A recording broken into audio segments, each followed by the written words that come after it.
وہ اخلاقی معیار ہے، نہ اس کے اندر وہ غیر جانبدارانہ صلاحیت ہے جو کہ ایک کیئر ٹیکر پہ آنا چاہیے. اور اس کے بعد اگر کسی کو کوئی شک ہے کہ یہ تحریک انصاف کا بدترین دشمن ہے، اس کی جو چینل 24 کا بھی اٹھا کے دیکھ لیں، اس میں مسلسل تحریک انصاف کے خلاف پروپیگنڈا چلتا رہتا ہے. اب اس آدمی کو اگر انہوں نے بنایا ہے اس پنجاب کا کیئر ٹیکر چیف منسٹر، تو اس کا کیا مطلب ہے؟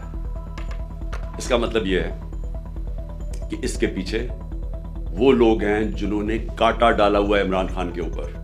وہ لوگ جن کو ابھی تک میں پھر سے کہتا ہوں نہ تاریخ کا پتہ ہے، نہ ان کو سیاست کی سمجھ ہے، نہ ان کو پتہ ہے کہ کانٹا مار کے اس ملک کو کتنا بڑا نقصان کیا گیا ہے ہماری تاریخ میں.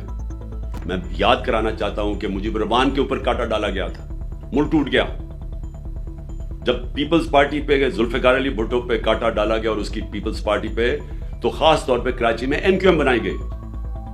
اس کا کراچی کے اوپر کتنا نقصان ہوا آپ اندازہ ہی نہیں لگا سکتے. پھر جو آج بلوچستان میں ابھی تک وہ آگ نہیں بجھی جو کہ نواب اکبر بگٹی کے اوپر کانٹا لگایا گیا.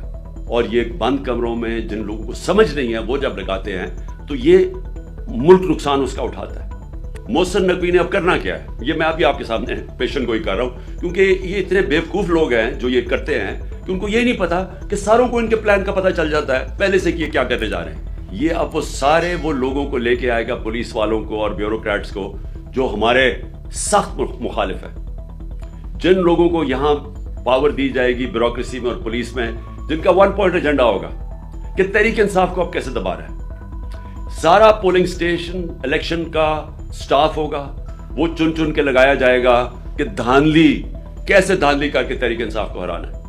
اور ان کو پتہ ہے کہ یہ الیکشن کے ذریعے اب ہمیں ہرا نہیں سکتے، اس لیے الیکشن کروانا نہیں چاہتے، الیکشن کو ڈیلے کرتے رہیں گے.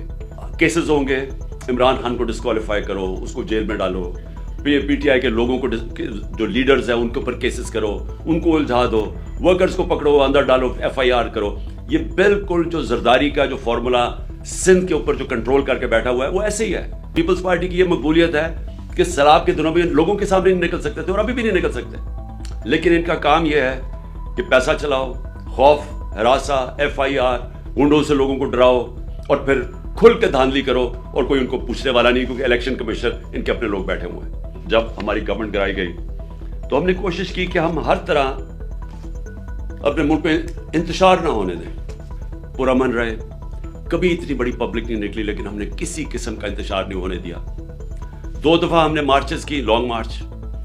ایک دفعہ 25 مئی کو انہوں نے ہمارے اوپر شدید ظلم کیا اور ہمیں ہے کہ اب خوف ہے کہ ابھی وہی لوگوں کو جنہوں نے ظلم کیا تھا ان کو پھر واپس پنجاب میں لے کے آئیں گے. انہوں نے ہمارے پہ ظلم کیا، انتشار کیا، اور اگر میں 26 کی صبح کو لانگ مارچ نہ ختم کرتا تو ہم سب کو پتا تھا کہ خون خرابہ ہوگا. میری ساری عقل مجھے بتا رہی ہے کہ اگر اس ملک میں صاف اور شفاف الیکشن نہ ہوئے، یہ ملک ادھر جا رہا ہے جو ہم سب کے ہاتھ سے نکل جائے گا. کبھی پاکستان کی تاریخ میں ایسی معاشی حالات نہیں تھے جو آج ہیں. اور معاشی حالات کیوں ہیں؟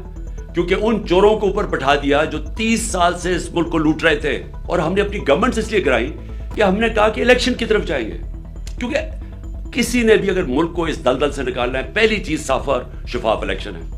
اب یہ جو انہوں نے کر دیا ہے، اس سے تو صاف اور شفاف الیکشن نہیں ہونے لگے، اس سے تو ملک میں انتشار ہونے لگا ہے. یہ ملک کو وہ نقصان پہنچانے لگے ہیں کہ مجھے خوف آ رہا ہے کہ یہ جس طرح ایسٹ پاکستان علیحدہ ہوا تھا وہ اس طرح کا نقصان نہ پہنچا دے. تھوڑے سے چوروں کو جن کی ساری دولت اور پیسہ پاکستان سے باہر ہے، ان کو کیا فرق پڑے گا اگر پاکستان نیچے جاتا ہے؟ فرق تو ہم لوگوں کو پڑے گا جن کا جینا مرنا یہاں ہے. اس لیے میں آج ساری قوم کو کہنا چاہتا ہوں، اگر ہم اپنی آواز اپنی بلند کریں گے تو ہمارے لیے آگے مزید اور مشکلات آ رہی ہیں سامنے.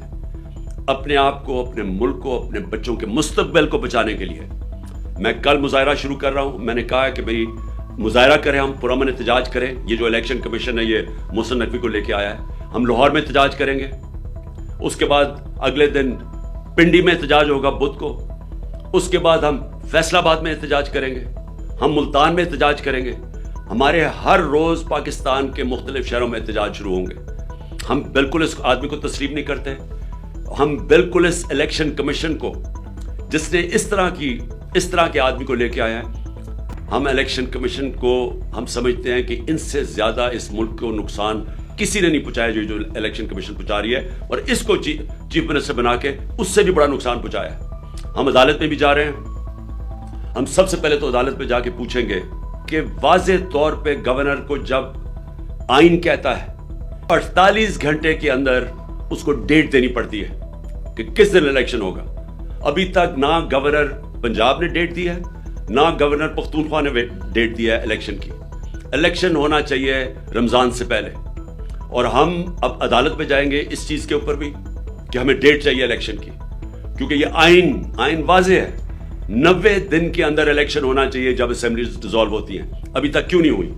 تو ہم اس کے لیے عدالت میں جا رہے ہیں, اور ہم یہ محسن نقوی کی اپوائنٹمنٹ کے اوپر بھی عدالت میں جا رہے ہیں کہ اگر الیکشن کمیشن نے اسی طرح کا آدمی اپوائنٹ کرنا تھا تو کدھر گئی کہ غیر جانبدار چیف منسٹر ہونا چاہیے تھا کیئر ٹیکر گورنمنٹ کا, اور آپ کو نکلنا چاہیے اس لیے کہ اگر ہم یہ تسلیم کر جاتے ہیں, یہ ناانصافی, ہم ایک ایسے آدمی کو تسلیم کر جاتے ہیں جو ایجنڈا کے اوپر آیا ہوا ہے, جو آصف زرداری خود کہتا ہے میرا بیٹا ہے, یہ اس کا بیٹا, اور یہ پی ڈی ایم کے ساتھ مل کے جسے ہماری حکومت سازش کر کے گرائی تھی, اگر یہ آ کے بیٹھ جاتا ہے اور ہم چپ کر کے تسلیم کر لیتے ہیں تو ہمارے میں اور بھیڑ بکریوں میں کوئی فرق نہیں ہوگا.